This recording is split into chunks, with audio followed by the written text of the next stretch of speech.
So close, guys. Les Rouges were so close to pulling off another shocker, or at least getting 1 point from this match. Honestly, the way they played, they should have came in with all three, but it's a sort of a bitter result, guys. But we'll see what happens. I'm going to talk about it more here in a second.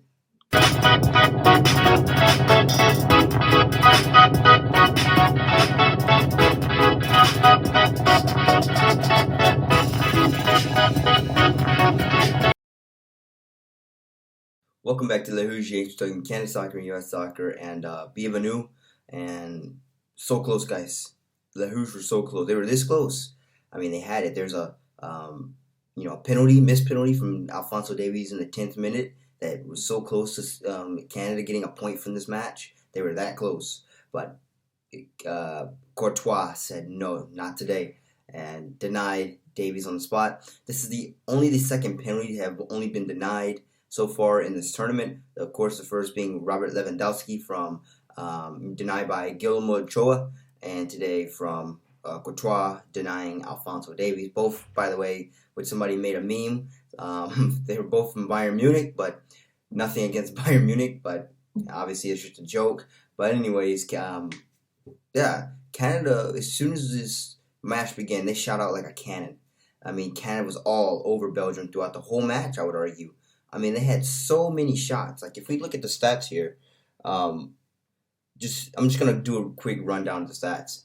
Canada had 22 shots, and Belgium had 9.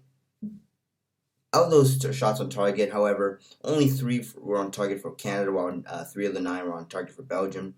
Of course, 1 found the back of the goal for Belgium, so ultimately it was by way of, and I hope I'm saying his name right, Batshuayi in the 44th minute. I mean, it's a beautiful goal. I mean, Canada just, as I said, Belgium has that chance when top teams like this. This is how they punish you. They have that one chance. They only need one chance. They don't need a whole lot, but all they need is one mistake, and they'll punish you for that mistake. And that's exactly what Belgium did. Batshuayi, just great Belgium attack, and just what a strike. And that was, I mean, it's a good goal. I mean, I can't even be pissed about it because, I mean, it was just well orchestrated, if I could say that right. I mean, and as I said, top teams are going to do that to you. That's how they win. That's how they score.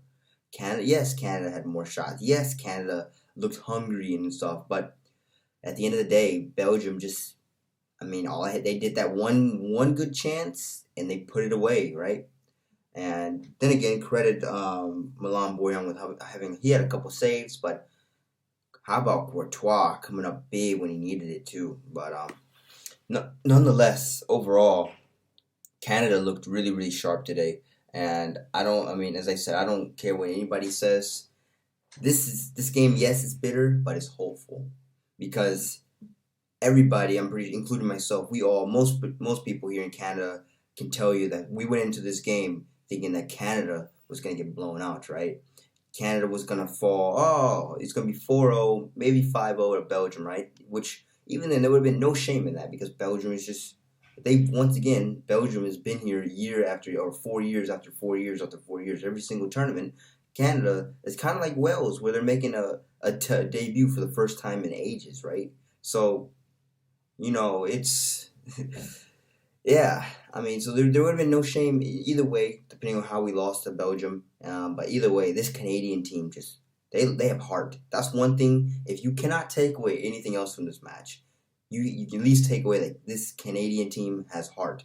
You saw how they fought. As I've been telling people all day, people laughing at Canada going, oh, they played all this, they put all that effort, and they still lost, ha ha ha. Yeah, but it's like, did you watch the game? Yeah, the scoreline says they lost 1-0, but if you watch the game, you could have seen how hungry and how the desire and the fire that was in this Canadian team. They were hungry. They were scrapping. They were getting shots. I mean, they weren't afraid, which was most important. I mean, you would think that, a team that for the first time to come into the World Cup, they would, against a giant like Belgium, you would think they would fold or they would shy away from big opportunities like that. But no, Canada was like, bring it on. and they're still going to be like, bring it on. They're already like, bring on Croatia, right? And I agree. If Canada, I mean, yes, they got to tweak a few things like their shots, right? You know, yes, they had a lot more shots, but can we get those shots on target? That's the one thing I want to critique from Canada, and I think they're gonna work on the next 4 days, getting ready for Croatia. Is yes, we can get shots, but how much of those shots can we make count on target? How much shots can we test the opposition goalkeeper, right? We can't just get shots and just fling them wide and high, right? But at least test the keeper, right? If Canada could have gotten a little more of those shots on target, I think something magical could have happened, honestly. And yeah, I mean, that's just my personal opinion. I mean, just given the way this team played today, if this team plays like this for Croatia, of course, tweaking some of their shots, making them on target, they play that against Morocco, although definitely get some points at least, maybe even a tie against Croatia. Who knows? They could, if they tweak it, they could get an upset win. And then for Morocco, I think you can at least get some kind of points in some kind of form against them if you play like that. So that's one thing I really want. If you can't take away anything today from this Canadian team against Belgium, at the bare minimum, take away that Canada at least showed the world that they belong on the world stage. Nothing, no question about it, hands down. I mean, even I'm seeing either other teams, they were unsure about Canada. Like, oh, a new team, right? It's great for the competition, great for the sport, great for the tournament, right? The sport's growing. But at the end of the day, right? There were many people. I mean, I'm just looking online. Everybody's congratulating Canada for their valiant effort. Yeah, they came up short, but as I said, they fought like dogs. This team has heart. This team is different than the 1986 team, I believe. Because, yes, the 1986 team didn't score a goal. Canada went toe to. I mean, can you fathom that, guys?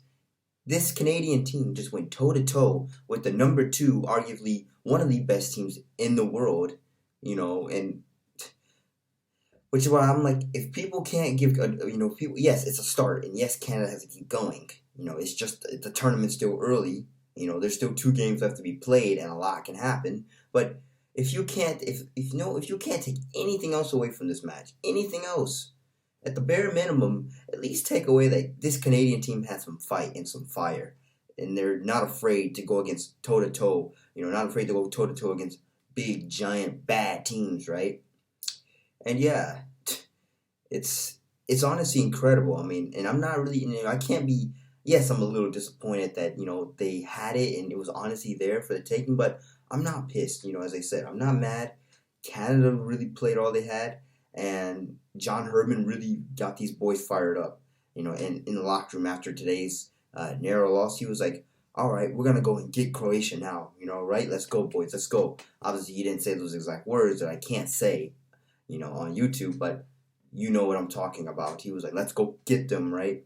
But, hey, if that Canada can take the same energy and fire going into Croatia and Morocco, of course, tweaking their shots a little bit, watch out, Group E, watch out, or Group F, watch out. You don't know. Canada could be. Say, don't sleep on this team.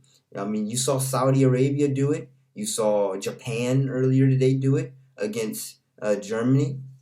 So, yeah, it's like you don't know, right? You don't know. But other than that, outstanding game from Canada today. That's all I got to say. Just an outstanding performance and way to represent the country on the world stage for the first time in 36 years. So massive kudos to Les Rouges, and hopefully they can keep it up. Of course, all they got to do is just get more shots on target. So yeah, but that's pretty much all I got to say. But if you like this video, make sure you like, share, subscribe, tell your friends about it, and tell your friends, watch, make sure they keep up with the World Cup. And hey, don't sleep on Canada. As they say, keep an eye out. Who knows? They might be surprised, but I'll see you guys for the U.S. and England game on Friday. I mean, a lot of U.S. fans are optimistic about it, but who knows? Anything can happen. We'll just see how they play, but I'll see you guys until then. But right now, enjoy the World Cup, and tell your friends that Canada put up a valiant effort against the number 2 team in the world.